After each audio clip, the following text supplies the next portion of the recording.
Malalwaya Abayahawa. Purihin ang iyong kadakilaan, dakilang may likha ng langit at lupa. Ikaw na patuloy na sumusubaybay sa iyong lahing, sa mga lahing tinawag at pinili mo, upang ikaw ay parangalan. Sa pagkakataong ito, muli kami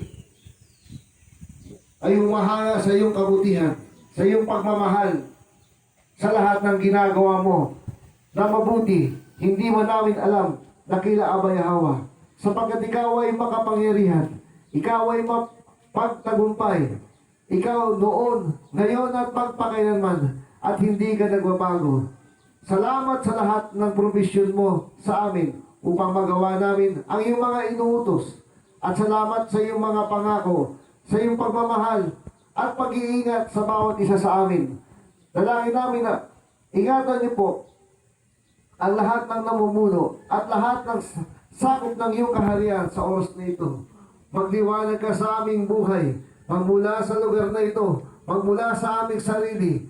Magliwanag ka sa aming bansa at sa buong mundo.